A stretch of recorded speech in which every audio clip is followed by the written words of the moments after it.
የደቡብ ቀጠና ዋና ጸሐፊ የሆኑትን አቶ ጥላሁን መኮንን አብሮት ጋብዛለሁ።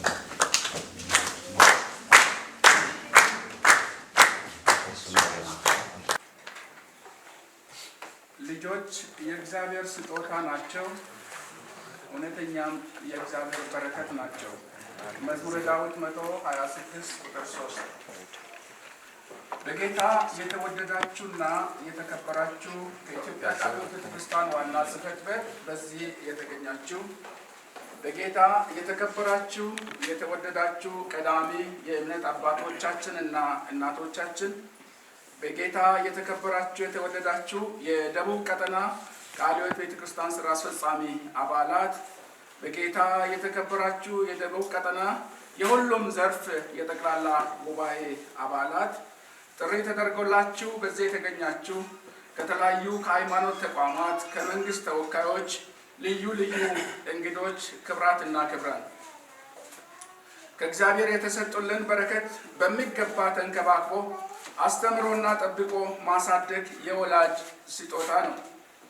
ቅዱስ መጽሐፍ እንደሚናገር እንግዲህ እነዚህ ቃሎች በልባችሁና በነፍሳችሁ አኑሩ፣ ልጆቻችሁንም አስተምሯቸው፣ በቤትም ስትቀመጡ በመንገድም ስትሄዱ ስትተኙም ስትነሱም ተጫውቱባቸው፣ እነሱም እንዲሰጣችሁ እግዚአብሔር ለአባቶቻችሁ በማለላችሁ ምድር እንደ ሰማይ ዘመን በምድር ላይ ዘመናችሁ የልጆቻችሁን ዘመን ይረዝም ዘንድ በቤቴ መቃኖች በደጃፊ በሮች ላይ ጻፍ ተብሎ እንደተጻፈ ሁሉ እግዚአብሔር መለኮታዊ ትእዛዙን የሰጠበትን ዘመናት በልባችን ደግሞ እንዲበራ ስለ ልጆቻችን፣ ስለ ትውልዱ፣ ስለ ነገ ቤተክርስቲያን፣ ስለ ነገ ሀገር በጋራ ሆነን የምንመክርበትን ይህን ትልቅ ስጦታና አጋጣሚ በመስጠቱ በእኔ በራስና በደቡብ ቀጠና ቃልዮት ጽሕፈት ቤት ስም እንኳን ደስ አላችሁ፣ እንኳን ደስ አላችሁ። ዛሬ በሀገራችን የሚኖሩ ብዙ ወላጆች ለሚኖሩባት የምድር ኑሮ ለልጆቻቸው በቂ ግንዛቤ የማስጨበጥ ከነሱ ጋር ሆኖ የመምከር የመግባቢያ ሀሳቦችን የማካፈል ጉዳዩ ክፍተት እየታየ አለ። ለእንጀራ ፍለጋ ከልጆቻቸው መራቅ፣ የማስተማር አቅም እጥረት፣ የቴክኖሎጂ ውጤቶች ጫና፣ ዕለት ዕለት የሚከታተላቸው ወይም ደግሞ የሚያንከባክባቸው ሰዎችን ቤተሰቦችን ከማጣት የተነሳ ልጆች በየጎዳና ወጥቶ የመጣል አደጋ ዓለማችንን ሀገራችንን አካባቢያችንን አንዣቦ የሚገኝ ዕለት ዕለት የምናያቸው ችግሮቻችን ናቸው። እነዚህ ችግሮች ከየት መጡ ቢባል አንደኛውና ቀዳሚው ልጆችን በበረከትነት ከእግዚአብሔር ዘንድ እንደተቀበሉ አባትና እናት ልጆቻቸውን በሚገባ አስተምሮ መክረው አቅጣጫ አስይዘው በሕይወት ዘመናቸው ሊኖሩ የተገባውን ነገር በውስጣቸው ካለመሰነቅ የተነሳ አንደኛው ምክንያት ተብሎ ይጠቀሳል። ልጆች ወላጆቻቸውን የማወቅና ፍቅርን፣ እንክብካቤን አግኝቶ የማደግ መብት እንዳላቸው በዓለም የልጆች ኮንቬንሽን በሀገራችንም ደግሞ ሕገ መንግስት አንቀጽ 36ኛውም ላይ ተደንግጎ የምናየው ሁኔታ ነው። እሱ ብቻ አይደለም። በሀገራችን በየክልሎቹ ያለ የቤተሰብ ሕግ ላይ የልጆች ጤንነትና ደህንነት ተጠብቆ ልጆች ተገቢውን ትምህርትና እውቀት አግኝቶ የራሳቸውና የሀገራቸው ዜጋ ሙሉ እውቀት ያላቸው ሰዎች እንደሆኑ ማብቃት ከቤተሰብ የሚጠበቅ ቁልፍ ተግባር ነው። ይሁን እንጂ ሀገራችን ላይ እንደ አካባቢያችንም ያሉ ሰፊ ክፍተቶች እንደ ቤተ ክርስቲያናችን የምናያቸው ብዙ ምክንያቶች ተደርድረው እናያለን።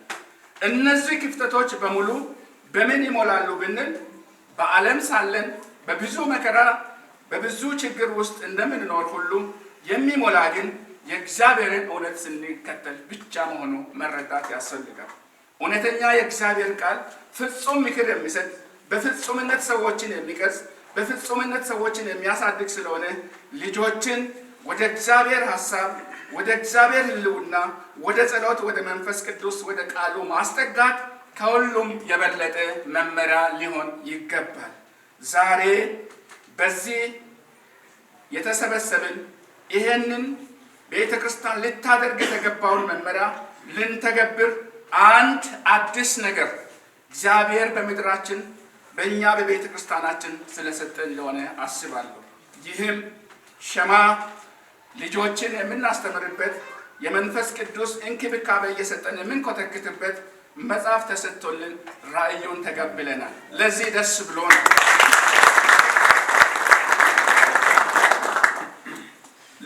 ልጆች ንቁ የሚሆኑና ጤናማ ሲሆኑ ብቻ እንደሆነ ይታመናል። አዘውትሮ የአካል እንቅስቃሴ እንዲያደርጉ፣ ጡንቻዎቻቸው እንዲጠነክር፣ በአጥንቶቻቸው እንዲጠነክሩ፣ የልብና የደም ቧንቧዎቻቸው እንዳይቆሽሽ የአካል እንቅስቃሴ እንዲያደርጉ የሰለጠነው ሀገር የሰለጠነው የትምህርትና የልጆች እንክብካቤ ሕጎች ይደነግጋሉ። እሱ ተገቢ ነው።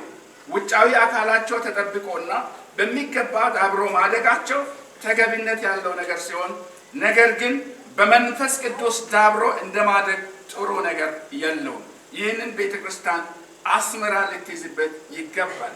በዚህ ረገድ ዛሬ ሸማ የልጆች በቤት ሆነው የሚማሩበትን ትምህርት የሚያስተምር የመጽሐፍ ዝግጅት ተሰናድቶ በመጋቢ በቀለ ገደቸው የተጻፈ በድላ አገልጋዮች ማሰልጠኛ ኮሌጅ ተገንብቶና ተሰድሮ በመልካም ውበት ዛሬ እነሆ ብሎ ሲሰጡን ቤተ ክርስቲያን በእልልታ በሆታ ተቀብላ ልትተገብረው ቃል ልትገባ ዛሬ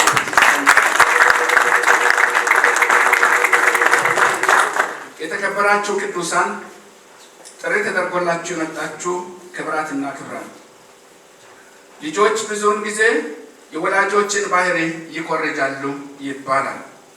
ንቁ የአኗኗር ዘይቤ እንዲማሩ ወላጆች ከልጆቻቸው በፊት ደግሞ ማስተማር እንዲችሉ ኩረጃ የሚገለጥበት ሕይወት እንዲኖሩ ይጠበቃል። ስለዚህ እንደ እግዚአብሔር ቃል እንደተጠቀሰ ቃሉ እኛ መጽሐፍን እያነበብን እነሱ መጽሐፍን እንዲያነቡ እያበረታታን፣ እኛም በጸሎት እየተጋን እነሱም በጸሎት እንዲተጉ እያስተማርናቸው ቀጥሎ ያለችውን ቤተክርስቲያን፣ ሀገር፣ ወገን፣ ማህበረሰብ እንገንባ። እግዚአብሔር በዚህ በመገኘት እነዚህ ስጦታ በምድራችን ላይ እንደገና እንዲገለጡ በረከት አድርጎ መጋቢ በቀለንና ቤተሰቡን ስለሰጠ እግዚአብሔርን ይባርካለሁ። እግዚአብሔር ይስጥልን፣ እግዚአብሔር ያክብርልን ማለት ነው። ከዛ በመቀጠል የተሰጠውን ደግሞ ኃላፊነት በመቀበል የድላ አገልጋዮች ማሰልጠኛ ኮሌጅ መጽሐፉን 2 እና ከዛ በላይ ዓመታት ጊዜ ሰጥቶ ለትውልድ የሚበቃ በረከት አድርጎ ስለሰጠ የድላ አገልጋዮች ማሰልጠኛ ኮሌጅ እና የኮሌጁ ማህበረሰብን እግዚአብሔር ለዚህ በረከት እናንተ ስለሰጠ እንደ ቤተ ክርስቲያን እግዚአብሔርን ይባርካለሁ። እግዚአብሔር ይስጥልን፣ በረከቱ በምድራችን ላይ ይስፋላል። ከዚህ የተገኛችሁ የሁሉም ህብረት የአባቶች፣ የሴቶች፣ የወጣቶች፣ የልጆች ሁለንተና አገልግሎት ተወካዮች፣ ከተለያዩ ጥሪ ተደርጎ የተገኛችሁ ማህበረሰብ አንድ ነገር ዛሬ ከኛ ቃል ኪዳን ይጠብቃል። ቀጣዩ ሀገር፣ ቀጣዩ ቤተክርስቲያን ጽኑ እንድትሆን ዛሬ በጌታና በቃሉ ልጆቻችን እናበርታ። እግዚአብሔር መልካም ጊዜ ይስጥን። ከዚህ ቀጥሎ ባሉት ፕሮግራሞች በሙሉ የእግዚአብሔር መገኘት ከኛ ጋር ይሁን። አመሰግናለሁ።